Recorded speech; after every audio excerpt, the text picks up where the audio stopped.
Fala galera, tudo bem com vocês? Professor Marcos Túlio aqui para mais uma aulinha. Hoje a gente vai ter uma aula bem breve só para falar sobre a representação geométrica dos números complexos, né? Quando a gente fala de geometria, a gente já vem na mente logo o plano cartesiano, né? X e Y.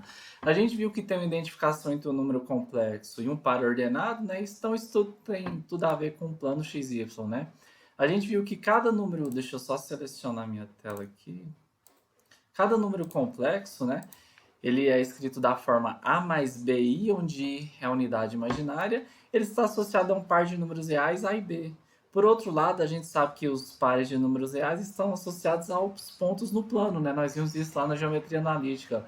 Logo, a gente pode associar cada número complexo, né, na forma algébrica A mais BI a um ponto P no plano de coordenadas A e B, onde o A, né, vai ser a coordenada do eixo X, B a coordenada do eixo Y, né? E o plano cartesiano no qual estamos representando os números complexos, né, ele é denominado plano complexo ou plano de Gauss, né? Dizemos que o ponto AB ele é o afixo do número complexo A mais BI. Aí a gente tem essa questão de nomenclatura, porque às vezes aparece no enunciado essas palavras para que vocês saibam do que se trata, né? Ah, então desenha ali no plano de Gauss. O que eu estou falando? É o plano cartesiano, só que como a gente está trabalhando com os números complexos, a gente chama de plano de Gauss, né? Ah, o ponto P de AB é o afixo do número complexo, ou seja, ele está falando que essa que é a forma da gente olhar a parte, o número complexo, né, nessa forma algébrica, assim, né? Certo? E assim na forma de par ordenado, AB. Então, AB é o afixo do número, né? Quando a gente olha né, no plano cartesiano, ok? E aqui a gente tem o plano, né? Eixo coordenado x, y, e aqui a gente tem o ponto AB, né? Que está representando aqui o número complexo na forma algébrica A mais BI. Ok? Sem segredo nenhum. Aí eu vou trazer aqui alguns exemplos para que vocês vejam como se trabalha, né? Como se desenha, né, um número complexo no plano. Por exemplo, a gente pode representar geometricamente todos esses números complexos aqui. Ó. Por exemplo, Z1, 3 menos 2i. Isso aqui, né, usando a questão do afixo, né, ou par ordenado, é o 3 e o vírgula menos 2. Então, 3, a primeira coordenada está aqui no eixo x, segunda coordenada, a altura menos 2, está aqui o Z1. O Z2, ele é o 5, né? Só tem parte real, então a coordenada y, quando não tem a parte imaginária, é 0, né? Então 5, 0 está aqui, ó, o Z2, em cima do eixo x, né? É só um número real. O Z3, menos 2i, é o imaginário puro, né? Ou seja, a parte real é 0. A gente tem que estar no eixo y, né? Tá aqui, ó, menos 2, coordenada 0, e y menos 2. O Z3, o Z4 é o 2 mais i, né? Que significa lá, usando o afixo, 2,1.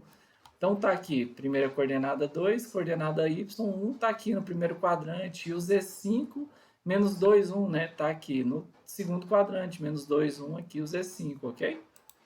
Aí eu trago algumas observações aqui para vocês, ó.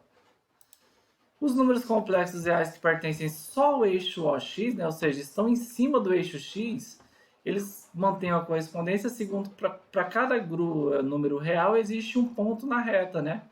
Os números imaginários puros pertencem ao eixo OY, né, que são os que estão em cima do eixo Y, né, são os imaginários puros. Os demais números complexos vão estar em um dos quadrantes, né, primeiro, segundo, terceiro, quarto, dependendo dos sinais do A e do B, né.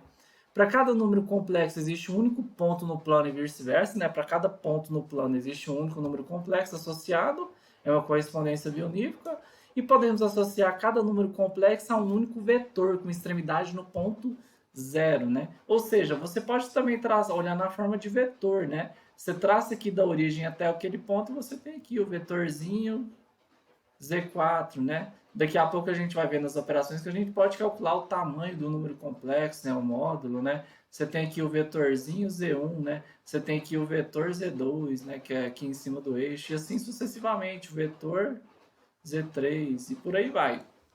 Então, a gente pode associar um número complexo a um vetor com extremidade na origem, né? O sistema de coordenadas cartesianas e o ponto AB, da mesma forma que a gente fala na geometria analítica. No plano complexo, além do número complexo, a gente tem representado outros dois números, né, que a gente vai ver mais para frente na próxima aula. Para finalizar, eu queria trazer um exemplo só geométrico aqui do que a gente faz, né? Que a gente sabe lá da geometria analítica também, ó. Por exemplo, quando você soma dois números algébricos, né? Tem aqui o Z1 e o Z2, né? Parte A, parte imaginária com parte imaginária, você tem o Z3 aqui, que é o 5 mais 3i. Geometricamente, o que você fez? Ó? Você tem aqui o Z1 representado por esse ponto, né? Coordenadas x1 e y2, e o Z2 está aqui, que é o 4, né, para o x, e a altura 1 está aqui. Quando você soma, você deu origem ao 5, 3, que está aqui, o Z3, né, que é o ponto resultante, né, dessa soma. E geometricamente a gente tem que ele é a diagonal, né, desse paralelogramo, né, formado pelo Z1 e o Z2, ok? Perdão. Então, o resultado dessa soma, ou seja, o ponto 5,3, ou número complexo 5 mais 3i, ele é a diagonal desse paralelogramo, né? E ele corresponde ao ponto 5,3. E a forma algébrica do número complexo, 3, 5 mais 3i. Tranquilo? Então é isso que eu tinha para vocês. A gente pode relacionar o número complexo com os pares ordenados e também com a questão vetorial, né? Tudo isso relacionando os assuntos, ok? É isso que eu tinha para vocês. Um abraço e até a próxima.